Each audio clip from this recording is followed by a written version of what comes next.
Hey everybody, it is Crystal Green. Today is May 5th, 2021. Bible reading today is 1 Kings chapter 8 through 10. Now this is the point where the ark is being brought to the temple.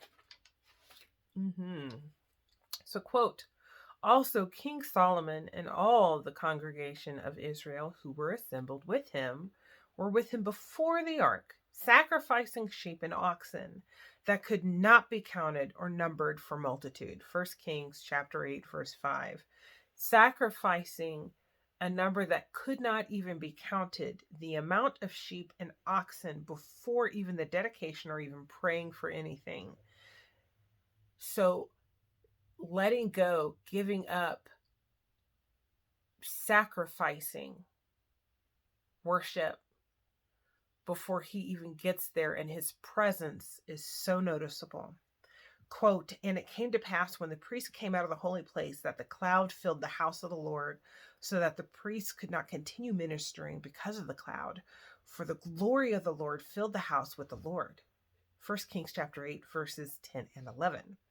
His presence and glory were there in that moment, manifested even as God knows our heart and still blesses us with a relationship of connection. Even when things, we think we should be worthy enough, as hard as that is to even say out loud, it's difficult sometimes to consider that he thinks and knows and created us to be worthy enough to be in his, to spend time with him. That's really the big deal, right? And he knows our heart, and he knows good and bad. Even as Solomon is praying, Solomon still prays knowing that we're going to sin. He even says it in his prayer, that when we sin, please, Lord, listen to our prayers, receive our worship, receive our sacrifices, all over. In fact, quote, whatever prayer, whatever supplication is made by anyone or by all your people Israel, when each one knows that knows the plague of his heart and spreads out his hands toward this temple. 1 Kings chapter 8 verse 38. So throughout this prayer, King Solomon is praying on our behalf, because he said it. We're still going to sin, and he knows it. He is kneeling on his knees with hands stretched to the heavens. That is a submissive pose. And it's not a pose. Let me rephrase that. That is a submissive position to choose to place yourself in. I mean, that's kind of opening yourself up to anything happening to you, but it is also opening yourself up to anything that he brings to you, to have that opportunity. I can't even speak about it. But here it is. He has that opportunity. He is on his knees, hands in the air, open and readily available. And that is his sign, his physical manifestation of him being available and asking, begging, pleading on our behalf and our future.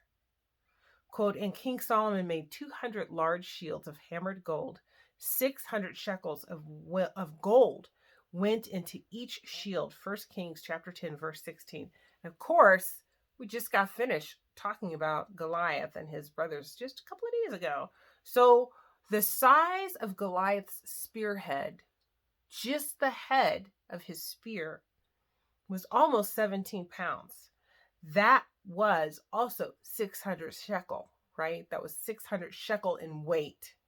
Not necessarily in the amount, but in weight. So that's almost 17 pounds. So a gallon of whole milk, not 1% milk, not a gallon of water, because they actually weigh a few ounces different, because the weight of the fat in whole milk is different from the weight of plain water. Learned that today.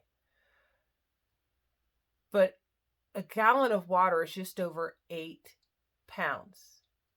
So really, you would be trying to throw 2 gallons of water, 2 gallons of whole milk just at the front of the spear, not the whole spear, plus the counterweight. So each shield is almost 17 pounds if you go by weight, not necessarily by value. I know it sounds confusing, but 600 shekel of gold went into the making of each of the 200 shields, where 600 shekel of gold was the weight of Goliath's spearhead. How cool is that?